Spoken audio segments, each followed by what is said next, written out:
ngobrol-ngobrol santai saja Pak Eman. Ini alhamdulillah sudah ada dari Al Hunafa Center ini. Ini Mas Zainal ya. Iya, iya, iya, mantap. Kok fotoku belum muncul ya, Jun?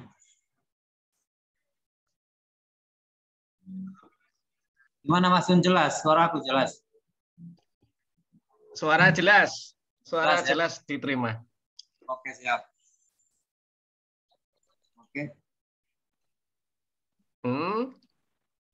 Nyalakan videonya jelas, suara jelas. Suara jelas. Bentar.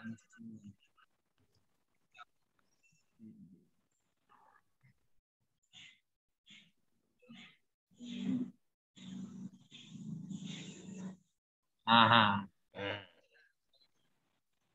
Oke.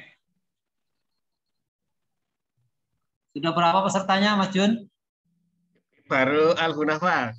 Kurang tahu nih yang live lagi ya, karena kita ada dua saluran live di YouTube sama di Zoom. Oke.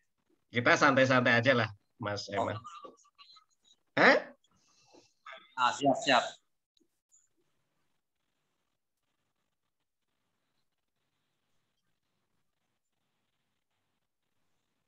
Ada berapa peserta nih yang sudah terdaftar?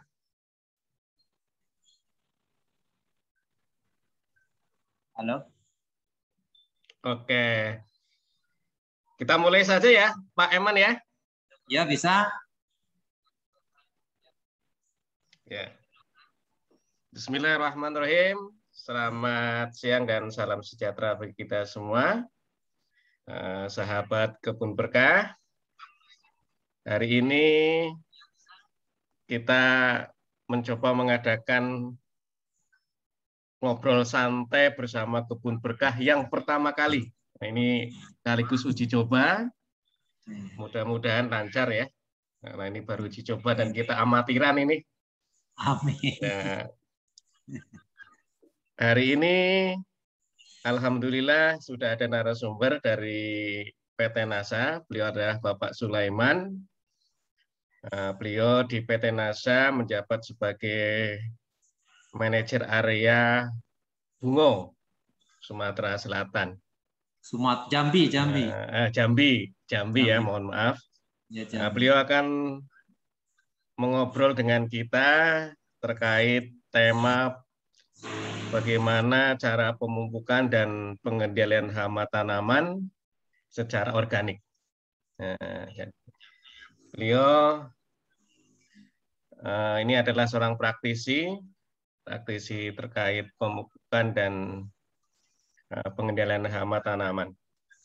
Jadi, sebelumnya kita coba membuka file beliau, kegiatan beliau terkait kegiatan-kegiatan di PT NASA di dalam hal baik pemupukan maupun pengendalian hama. Mohon izin saya share dulu video yang beliau kirim.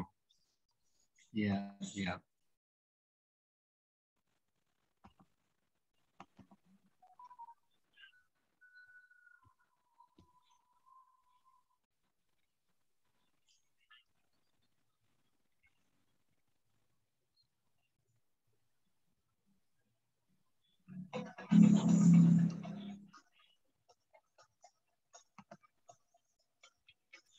Bisa dilihat kan Pak Eman?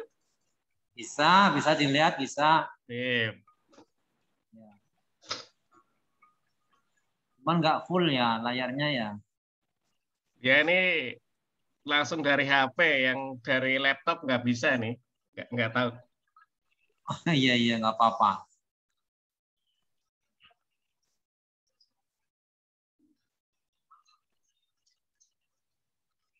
Cuman masih kendala di audio ya Pak Jun ya.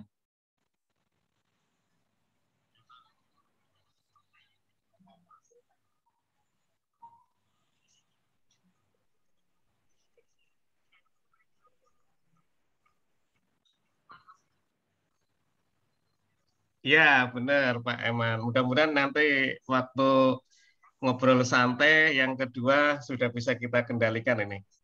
Iya.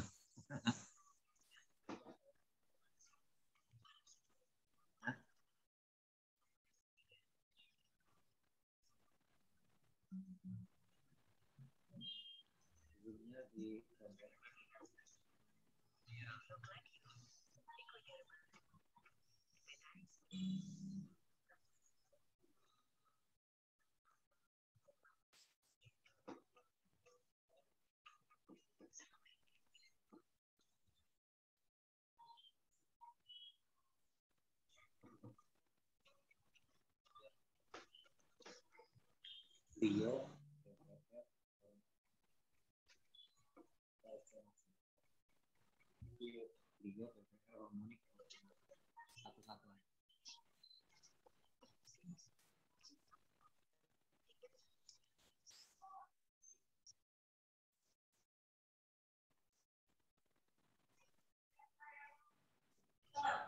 Ya, yang setengah. Sama yang Supernasa 250 cc. Sama Power. Yang 250 cc aja. Yang ketiga.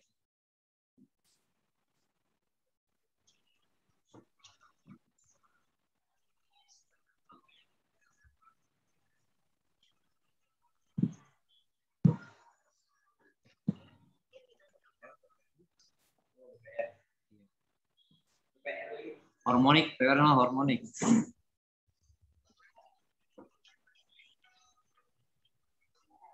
Sama harmonik.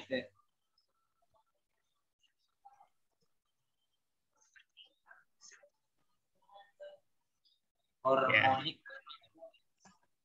Itulah sekilas terkait kegiatannya Pak Eman di dalam melakukan praktek-praktek pemupukan maupun pemberantasan hama. Tadi di video tadi Pak Eman menjelaskan bahwa pemupukan maupun pengendalian hama tanaman bisa dilaksanakan secara 2 metode. Pertama organik, yang kedua adalah menggunakan bahan kimia atau pestisida. Kira-kira dari 2 metode tadi, Pak Eman, kita dianjurkan yang mana ini? Kira-kira ini, yang lebih baik lah istilahnya. Silakan Pak Eman. Nyantai sambil ngopi, sambil makan, nggak apa-apa. Pak Eman ini posisinya nyantai kok. Oke, siap. Oke, terima kasih Pak Jun nih. Untuk ini langsung aja nih ya Pak Jun ya. Ya, silakan. Oke. Untuk pengendalian hama sebenarnya yang lebih bagusnya itu untuk pertama itu menggunakan yang organik atau yang alami. Yang kimia itu alternatif terakhir apabila hama sudah tidak bisa lagi dikendalikan secara alami, baru alternatif terakhir itu menggunakan pestisida kimia. Kenapa itu menjadi alternatif terakhir yang kimia? Karena selama ini dari tahun 80-an dulu itu penggunaan pestisida kimia sampai yang paling membludaknya lah ya, paling tidak terkendali pemakaiannya itu sampai tahun 95-96. Itu akibatnya apa? Terjadinya resistensi pada hama, yaitu kekebalan hama, bukan malah mati, malah tambah membludak, tambah kebal terhadap pembasmi hama, dan bahkan menjadi populasinya tidak terkendali.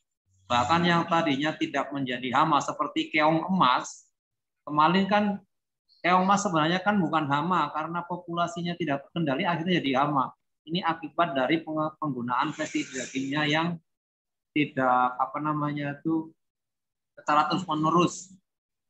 Nah, itulah makanya kami dari PT Natural Nusantara sudah juga sudah bekerjasama dengan departemen terkait memproduksi pengendali hama tanaman organik atau alami. Nah, yang dari kami, contohnya nih aku ada 2 produk, yaitu Glio sama BPR. Jadi Glio sama BPR ini adalah salah satu produk dari PT Natural Nusantara yang berfungsi untuk pengendalian hama penyakit tanaman. Kalau untuk Glio, ini berbahan aktif diokadium yang gunanya untuk mengendalikan penyakit tanaman yang berasal dari jamur. Contohnya penyakit layu fusarium pada tanaman cabai, ya, ini bisa menggunakan ini. Ini bahannya sangat aman sekali bagi manusia, makhluk hidup, dan bagi lingkungan, bahkan untuk jangka panjang. Yang Glio. Yang satu ini BVR. BVR ini gunanya untuk pengendalian hama seperti serangga, wereng, kutu-kutuan, itu kan, walang sangu, ulat. Ini sangat baik sekali juga, bahannya alami juga, dan ini cara kerjanya juga sangat bagus, yaitu membuat hama tadi itu tidak bisa berkembang biak. Jadi sangat efektif sekali untuk pengendaliannya. Dan istilahnya dimandulkan ya Pak Eman ya? Gimana? Ya, istilahnya kalau dengan menggunakan apa itu BVD, BVR. dimandulkan, BVR itu dimandulkan lah ya hamanya ya. Iya. Kalau tidak dapat berkembang biak berarti dimandulkan ya.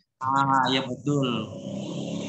Jadi kalau dari Pak Eman tadi, sahabat Kebun Berkah, ada dua metode, metode pemupukan dan metode pengendalian hama, ada kimia maupun ada yang organik. Beliau menyarankan lebih baik ke organik karena tadi informasinya lebih secara lingkungannya beradab lah, kira-kira seperti itu. Gini Pak Eman, ini Kebun Berkah kan sebenarnya kumpulan petani-petani kecil ini Pak Eman. Jadi yang setelah bergabung di kami itu adalah petani tanaman hias, alpokat, kopi, dan ada juga bunga matahari, ini posisinya. Jadi dengan ya lumayannya kawan-kawan petani ini tentunya ya di dalam mengerjakan budidayanya tadi ya, ada hama, ada unsur hara yang harus ditambah karena mungkin media tanamnya kurang bagus dan seperti itu. Dan selainnya lah. Kira-kira untuk pemupukan sendiri nih Pak Eman, secara misalkan ini yang dimiliki oleh Kebun Berkah itu tanaman hias, katakanlah philodendron atau aglonema lah yang terkenal. Itu kira-kira di dalam melakukan pemupukan lah, itu kira-kira seperti apa nih Pak Eman? Oke, untuk tanaman hias tadi ya. Ya. Sebenarnya untuk tanaman hias, sayuran, dan tanaman lain, itu untuk pemupukan awal itu berawal dari pertama kalau kita untuk yang langsung tanam atau yang pembibitan, sebelum itu sudah di media tanamnya, itu bagusnya dikasih ini dulu nih, Glio, sama kalau untuk misalkan media tanamnya udah bagus, ini bisa dicampur dengan kompos ya, atau pupuk organik yang lain, pupuk kandang lah contohnya. Ini pakai Glio ini 1 minggu sebelum ditanam. 1 minggu ya? Ya, 1 minggu. Jadi pupuk kompos atau pupuk kandang atau pupuk organik itu dicampur dengan Glio ini, 1 kotak ini dicampur dengan 5 karung pupuk kompos atau pupuk kandang.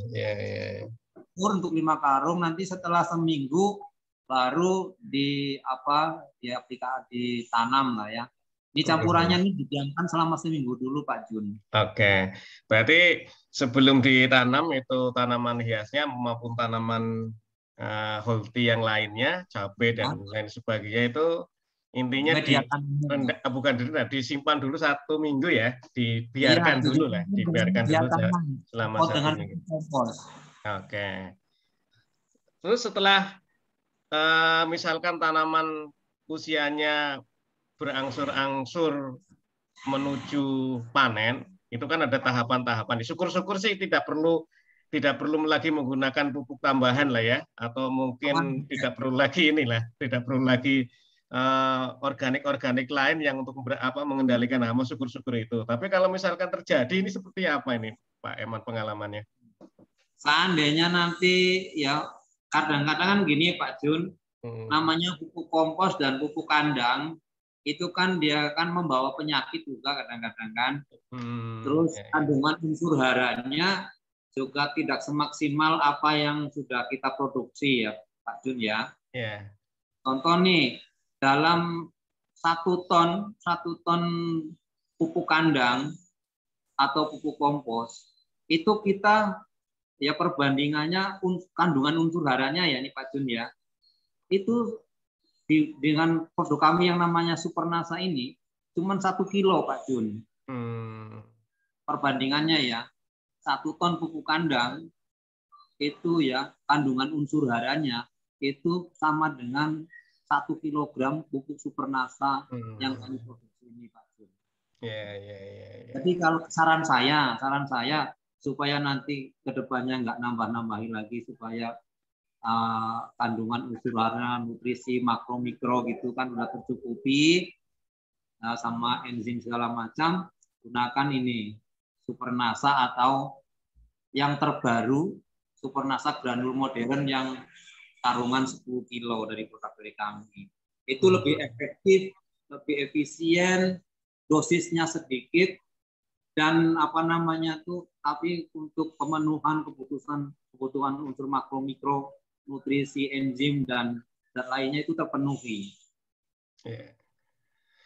Itu ya. Sahabat Kebun Berkah, ini ada Pak Angga, ada Hunava Center. Silakan kalau misalkan mau bertanya atau ini modelnya diskusi, jadi tidak santai-santai saja sambil minum juga silahkan, sambil ngopi. Ini punya kalau mau bertanya silakan saja. Ini langsung aja ke Pak Eman. Beliau ini adalah manajer area PT NASA di Jambi di Bungo. Perlu kita gali lah pengalaman beliau di dalam bidang pertanian. Jadi silakan Pak Angga maupun Hunava Center, Pak Hunava Center ini untuk apabila mau bertanya silakan. Ini modelnya tidak menunggu paparannya dulu dari Pak Eman. Jadi silakan. Jadi kita ini aja, kita ya sambil ngobrol kayak di angkringan atau kayak di kedai kopi lah. Tapi bermanfaat maksud saya. Terus gini Pak Eman, ada petani saya Pak Didin tadi malam memberitahukan ke saya terkait tanaman alpukatnya yang sekitar sudah 1 tahun yang lalu ini Pak Eman. Sudah 1 tahun yang lalu, tetapi pertumbuhannya tidak bagus, daunnya menguning. Kira-kira kenapa ini? Ini beliau menge-share ke saya itu seperti ini Pak Eman. Saya coba share ya.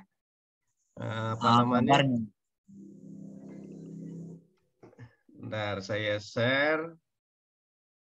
Didin beliau baru WA ke saya. Nah, kelihatan Pak? Oh, kelihatan. Share-nya kelihatan? Kelihatan. Kata lagi ya. Sebentar, ini ada yang salah.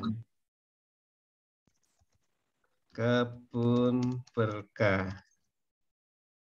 Mana? Kok nggak ada ya?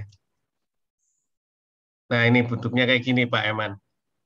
Ini alpukat kami yang kita tanam di daerah Banyu Resmi di Cigudeg. Ini posisinya daunnya menguning Pak Eman. Kayak gini nih. Iya. Nah, ini kira-kira kenapa ya? Itu yang seperti itu ada berapa batang atau hampir semuanya atau rata-rata berapa? Rata-rata seperti ini Pak Eman. Rata-rata seperti ini. Banyak itu ya? Ini kita kemarin nanam sekitar 400 batang Pak Eman, dan periode ini akan kami tanam sebanyak 2.500 batang lagi.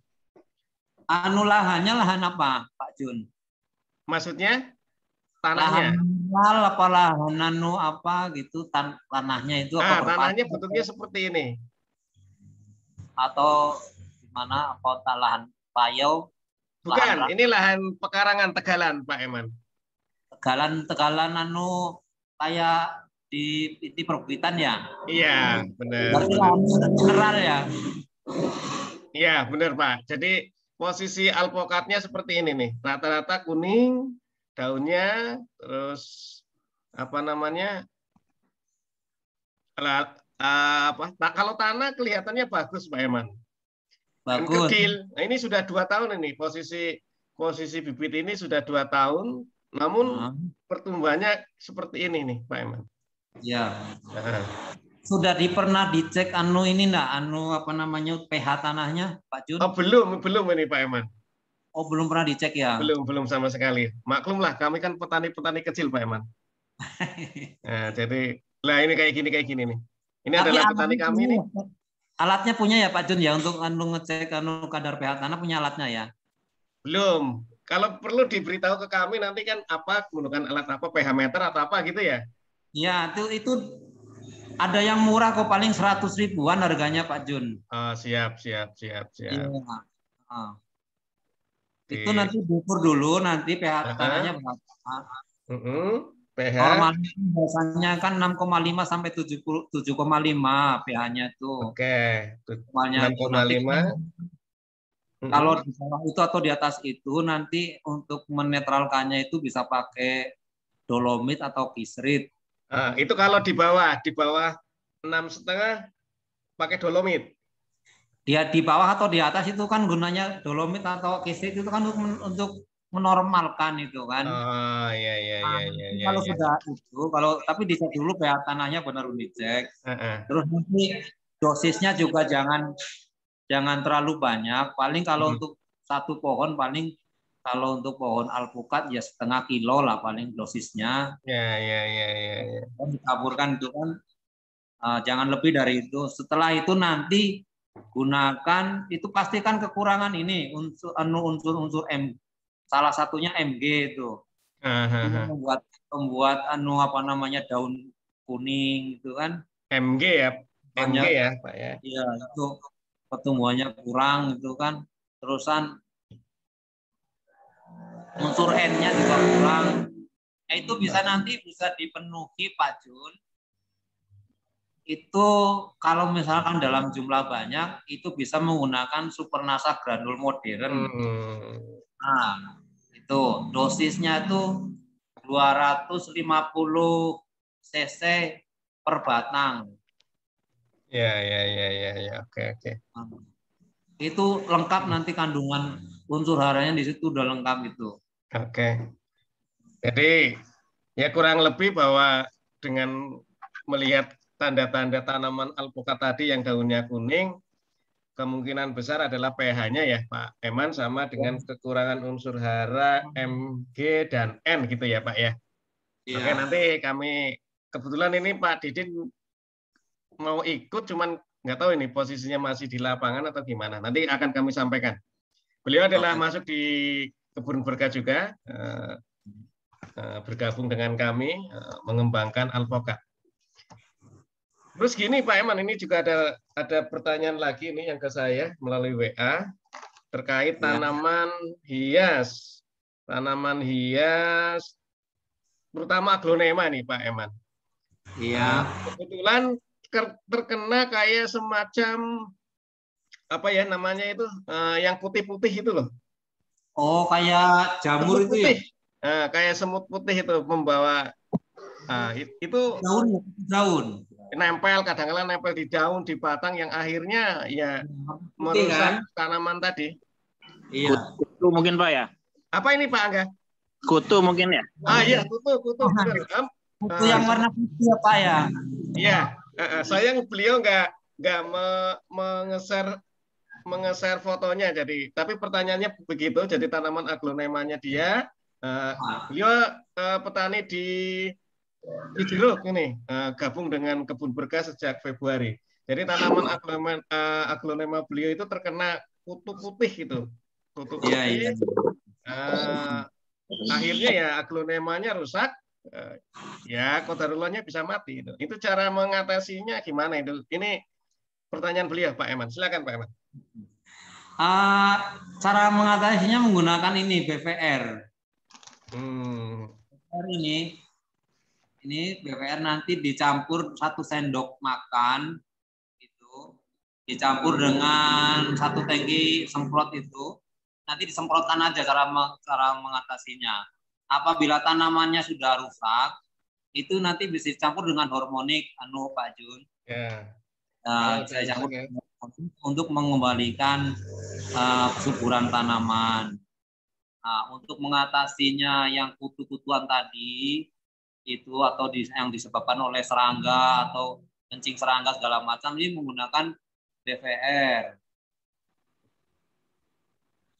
Oke, monggo Pak Mas Angga ini kawan saya nih Mas Angga ini, beliau juga luar biasa ini. Luar biasa di tanaman hias kalau nggak salah. Monggo Mas Angga kalau ada hal-hal yang ngobrol-ngobrol saja Mas. Mohon izin ya Mas Angga, kita rekam ya Mas Angga ya. Monggo. Silakan Mas Angga. Waalaikumsalam warahmatullahi wabarakatuh. Ya, salam kenal Pak. Ya, sama. Ya, saya sebenarnya bukan petani ya, cuman penghobi aja lah. Sama. Penghobi, kebetulan dulu juga belajarnya di IPB sebenarnya, cuman karena bukan bagian agronomi, tapi kepepet-pepet aja nih, jadi senang tanaman. Nah, cuman ini aja Pak, mungkin terkait dengan tadi sedikit karena saya datang juga telat ya. Kebetulan tadi habis dari main jalan-jalan ke Ciapus.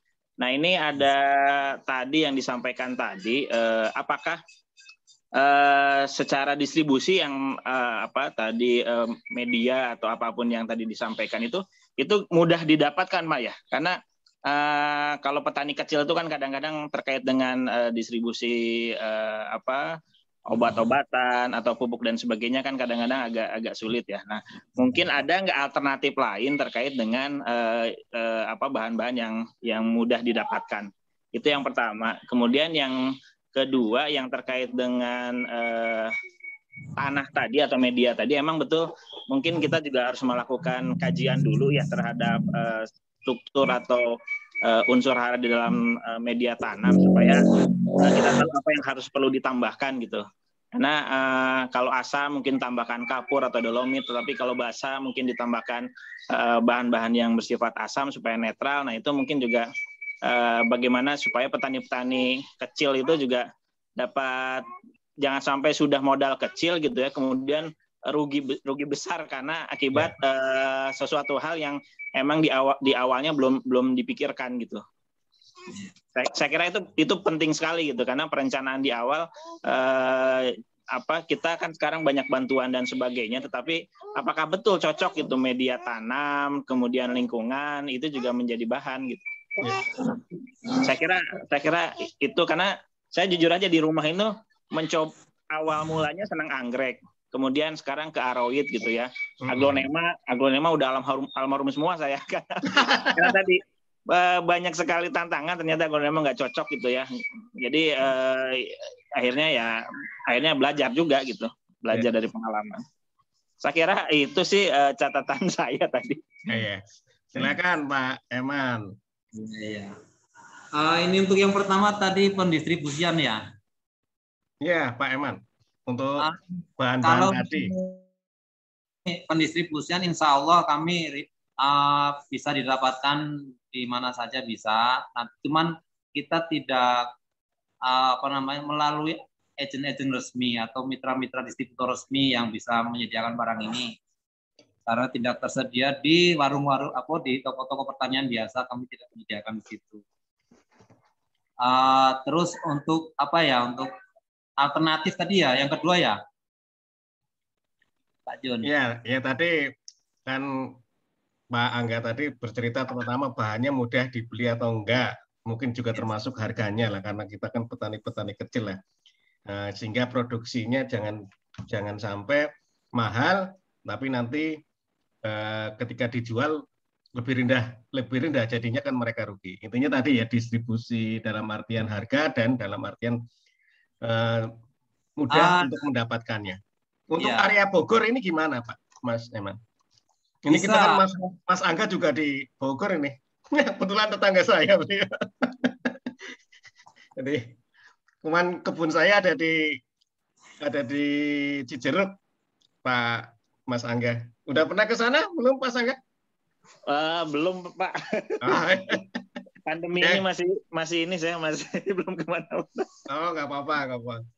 Intinya itu Pak Eman, ya untuk bagaimana mudah di Bogor mendapatkannya itu di mana, mungkin yang lebih ditanyakan Mas Angga tadi. Bisa nih Pak Jun, ini nanti kami setiap wilayah kami sudah punya mitra ya Pak Jun ya. Ya, silakan. Bahkan ini kami juga menawarkan ke mitra-mitra kebun berkah, apabila ada yang mau jadi mitra kami siap melayani gitu. Jadi untuk mempermudah pendistribusian barangnya, siapa yang mau jadi mitra kami siap melayani. Bahkan ya kita tidak membutuhkan apakah harus punya syarat ini dan itu tuh enggak. Siapa yang mau nanti kami bisa daftarkan. Gitu. Terus untuk untuk harga mungkin begini ya. Kalau kami prinsipnya gini, lebih baik kalah di awal daripada kalah seterusnya, kalah selamanya. Kalau untuk pertanian itu Pak Jun. Memang harganya itu dibanding dengan yang lain, ini harganya mungkin kita bilang lebih mahal, tapi pemakaian dosisnya itu lebih sedikit. Jadi itu kita diuntungkan dari segi manfaat, dari segi biaya pemupukan, tidak membutuhkan tenaga yang banyak, lebih efektif, lebih efisien itu Pak Jun. Intinya di Bogor sudah ada ya Pak Eman ya. Nanti kalau misalnya Mas Angga mau meneruskan, silakan kontak dengan Pak Eman. Nanti minta nomor kontaknya nanti. Kontaknya sudah ada di saya juga Pak Mas Angga. Ya bisa nanti kontak saya langsung atau kontak melalui Pak Jun juga bisa. Ya. Ini Pak Eman, ada WA masuk ke saya lagi nih dari Pak Jumpono. Pak Jumpono ini adalah Ketua Kelompok Tani mana ini? Kopi Pak ya? Kopi. Sebentar. Berapa kali saya pernah ke Cibulau Pak? Ya, di Cibulau. Dia ini terkait kopi ini ternyata. Beliau ini memang dulu binaan saya sejak tahun 2012. Beliau mengembangkan kopi dan alhamdulillah kopinya sudah terkenal. Ini Mas Angga aja sudah kenal. Ini terkait kopi nih Pak Eman. Ya. Untuk kopi ya kan menyemaikan ini posisinya, menyemaikan bibit kopi rata-rata varietasnya ateng ya, Arabica mungkin ini ya maksudnya. Ini beliau bertanya ketika mau ditanam dia kan membuat lubang, terus memberi atau menambahkan sedikit kompos. Dia bertanya, kira-kira jangka waktu dari membuat lubang tadi dengan memasukkan tanaman ke lubang itu ada berapa hari lah intinya itu. Ya, kayak tadi kan kalau aglonema tadi kan seminggu disarankan jangan dimasukkan dulu ke polybag atau apa. Kalau ini kopi ini kira-kira apa sama ya seminggu atau berapa hari ini sisinya? Kalau kopi hampir sama, cuman ya antara seminggu sampai 2 minggu Pak Jun. Seminggu 2 minggu ya. Nah, kalau seminggu juga boleh, kalau 2 minggu juga boleh, tapi jangan lebih dari itu. Ya, itu dari pertanyaan dari Pak Jumpono terkait kopi. Terus, bentar nih. Ini pada di WA ya, jarang masuk ke Zoom mungkin karena ininya ya, waktu dan sinyal kayaknya ini karena kelompok tani ini ya waktunya lagi di ladang, sinyalnya nggak ada kelihatannya. Terus yang ini berdasarkan pengalaman di Kebun Berkah di kawan-kawan terkait dalam budidaya tanaman hias. Ini ada Pak Misran. Pak Misran ini baru uji coba juga, Pak. Uji coba bunga matahari nih, bunga matahari. Beliau asli sebenarnya orang Jawa Timur, tapi tinggalnya di Seram bagian barat. Ini tadi sudah janji mau bergabung, tapi belum ini. Tapi dia menginformasikan ke saya terkait bunga matahari yang sudah jadi semennya ternyata dimakan ulat dan serangga apa ini dia ceritanya. Nah, ya kalau secara kimia dia sudah ngerti, secara kimia dia sudah ngerti menggunakan ini ya. Tapi dia ingin ya tadilah karena petani kecil kan tentunya ingin berusaha mengurangi biaya produksi ya. Sehingga dia bertanya ke kita kira-kira bahan organik apa yang bisa digunakan untuk mengatasi ulat tadi, Pak Eman. Oh gitu. Ini bahan organiknya BVR, Pak Jun. Cuman dalam pengaplikasiannya nanti gunakan tangki semprot yang steril dari bahan kimia. Jangan yang bekas pestisida kimia, harus yang steril. Iya. Jangan pernah menggunakan tangki semprot yang sudah dipakai untuk pestisida kimia. Ya, bisa tadi ya. Bisa campur dengan hormonik, Pak Jun. Cuman ini Pak Eman ini ada, saya nggak tahu ini karena bukan pakarnya ya, bukan pakar pupuk kayak gini atau bukan pakar pestisida. Ini beliau menggunakan mungkin dari saran dari orang ya, dari kawan ya, menggunakan larutan terigu 1 sendok yang dilarutkan dengan 1 liter air disemprotkan, lalu disemprotkan ke daun yang terkena ulat tadi atau keseluruhan daunnya. Nah, ini kata beliaunya informasi yang ia dapat itu larutan 1 sendok terigu bisa mengakibatkan ulat akan rusak sistem pencernaannya. Nah, jadi dia menggunakan larutan 1 sendok terigu yang dilarutkan dengan 1 liter air yang disemprotkan ke daun, dan menurut informasi larutan-larutan tadi dapat menyebabkan ulat rusak sistem pencernaannya sehingga ulatnya mati. Nah, ini kira-kira gimana ini? Ini Pak Misran yang bertanya ini. Ya intinya ingin bener nggak sih? Itulah intinya. Ini ada WA-nya nih kebetulan ini. Itu tadi menggunakan apa tadi Pak Jun? Menggunakan larutan 1 sendok terigu yang dilarutkan dengan 1 liter air, lalu disemprot ke daun. Nah, ini mungkin karena pengalaman atau apa ya. Jadi informasinya bahwa larutan tadi bisa menyebabkan ulat itu rusak sistem pencernaan. Ya, akhirnya matilah. Mungkin Pak Anggap ngerti juga nih informasi ini. Kalau saya ini apa namanya tadi bukan pakar, Pak Karno. Sama Pak, bukan pakar Pak. Ini ada kawan-kawan. Mungkin pengalaman uji coba gitu Pak, empiris kan sebenarnya pengalaman itu, terus dicoba mungkin berhasil gitu.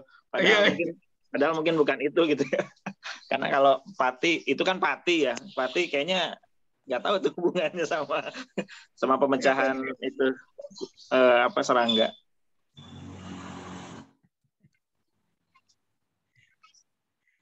Tepung terigu. Kok ada suara upacara? Sebentar, ini kok ada suara. Itu Pak Eman yang dari Pak Misran ini. Itu malah aku belum pernah mencoba yang itu, malah Pak Jun. Oh ya, oke. Ini kok ada yang upacara ya? Siapa ya? Ada saja nih. Ada saja. Ada siaran langsung lagi dari Gajah Mada, nggak tahu apa tadi. Baik Pak Eman, ada yang perlu disampaikan lagi nih Pak Eman? Oh, ini. Jadi begini, kalau mungkin nanti kalau ada yang bertanya lebih spesifikasi lagi, apa cara pengaplikasiannya, terusan cara zat ini yang kami sampaikan tadi. Mungkin nanti aku bisa kirimkan melalui Jabri WA atau biar lebih rinci lagi. Kalau dijelaskan di sini mungkin waktunya enggak ini. Ya, oke. Kita jadi secara aja ya. Itu kan yang saya sampaikan. Jadi kalau untuk BVR ini kan untuk mengatasi hama seperti ulat dan lainnya itu, dia sistemnya itu nanti merusak sistem reproduksi dari hama tersebut, sehingga tidak yang hama tadi dia tidak bisa berkembang biak. Itu garis besarnya seperti itu. Dan nanti kalau sudah mati, nggak akan timbul lagi yang berikutnya gitu. Iya. Oke, ada lagi Pak Angga sharing-sharing ilmunya untuk tema berikut ini? Iya. Kita sharing-sharing ilmu lah. Saya kira cukup Pak, nanti paling enak itu sambil ngopi sambil ini sih. Iya, ini kan gara-garanya saya nggak bisa pulang-pulang Mas Angga. Masih di sana Pak, Sulawesi. Saya tuh pengen ngadain ini di gubuk yang itu di saung Kebun Berkah yang di atas, kan ada saung juga itu di sana. Iya betul. Ngobrol bareng, cuman posisinya ya qadarulahnya ini masih susah untuk pulang pergi dan sebagainya. Jadi ya mudah-mudahan pandeminya cepat segera selesai lah, kita bisa mengaktifkan saungnya itu. Ya, amin. Jadi di Kebun Berkah sendiri sekarang posisinya alhamdulillah terus bertambah yang bergabung ya. Dan Kebun Berkah itu adalah nirlaba ya Mas Angga ya, Pak Ayub, Pak Eman juga nirlaba, karena kita tidak memungut biaya apapun, dan Kebun Berkah berusaha untuk memberikan informasi terkait pertanian secara umum lah, termasuk di dalamnya perkebunan dan kehutanan. Jadi berusaha untuk memberi informasi termasuk di dalamnya adalah pasar, budidayanya, kelembagaannya dan sebagainya. Mungkin juga ada hal-hal yang akan kita kerjakan juga, menginformasikan terkait tentang pembiayaan yang bersifat syariah, Mas Angga. Kita mudah-mudahan minggu depan atau 2 minggu lagi kita akan bincang-bincang juga terkait wakaf produktif, alternatif pembiayaan pembangunan pertanian dan kehutanan. Kalau Kementerian Pertanian asuransi ya, kita mencoba wakaf produktif saja. Nah, kalau Kementan kemarin meluncurkan program asuransi pertanian, kita coba pendekatan-pendekatan yang mudah-mudahan lebih berkah, mudah-mudahan lebih sesuai dengan Islam. Intinya seperti itu Mas Angga. Minta bantuan Mas Angga, mungkin nanti juga bisa membantu kami menginformasikan, menyebarkan informasi terkait tanaman hias, tanaman perkebunan seperti kopi dan alpukat. Karena di Kebun Berkah baru 2 itu komunitasnya, kopi dan alpukat yang sudah bergabung ke kita. Dan untuk yang di Cibolo itu juga rencananya mau melebarkan sayapnya Mas Angga. Kita sedang mencari lahan untuk mengembangkan kopi. Rencananya memang dari dulu saya merencanakan kopi itu sebagai warna wisata, Mas Angga. Jadi warna wisata yang temanya ngopi di kebun kopi lah, intinya seperti itu. Alhamdulillah diterima oleh Pak Jumpono sejak tahun 2012. Nah, kemarin dia sudah memberitahu melalui Instagramnya dan WA-nya dia sudah membuka penginapan sekitar 4, Mas Eman. Silakan kalau mau ke sana. Di situ nanti ada semacam saung-saung. Nanti di sana bisa ngopi dan di kebun kopi sambil menyaksikan bagaimana proses pembuatan kopi itu terjadi. Dan alhamdulillah juga ada saung Nata Buana, Mas Angga. Ini adalah Mas Aji dan kawan-kawan. Beliau dulunya aktif di hutan organik. Kalau Mas Angga tahu hutan organik ya, Pak Bambang dan Mas Yuhan ya, Yuhan Subrata.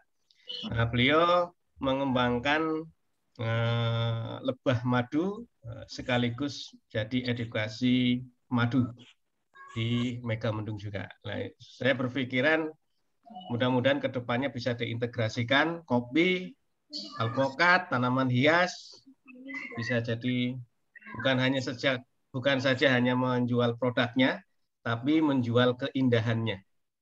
Mudah-mudahan saja sih. Nah, ini kami juga nanti pemupukannya atau bahannya ada Pak Eman dengan timnya nanti. Mungkin di Bogor juga ada pusatnya kalau nggak salah di Bogor sini. Saya diberitahu oleh Pak Rahmat, beliau temannya juga, temennya di Direktur NASA katanya tadi. Mudah-mudahan bisa membantu di dalam hal edukasi pemupukan, edukasi pengendalian hama yang lebih ramah dengan lingkungan.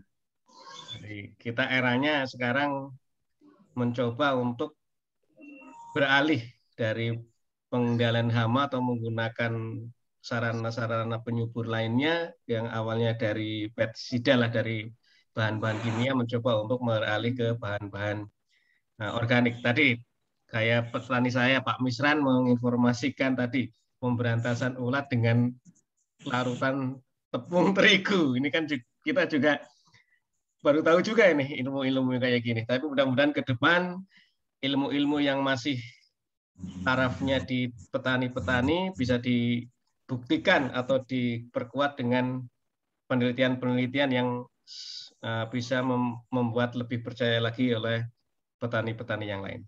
Mungkin ada hal yang lain, Pak Eman? Apalagi ya, Pak Jun? Ya, monggo saja mengenalkan. Kalau mengenalkan produknya juga nggak ada masalah. Kalau nggak ada endorse juga ini, Mas Angga ya. Kalau di sini nggak ada endorse, pokoknya memberi informasi saja. Mau iklan juga nggak apa-apa, nggak bayar kok di sini.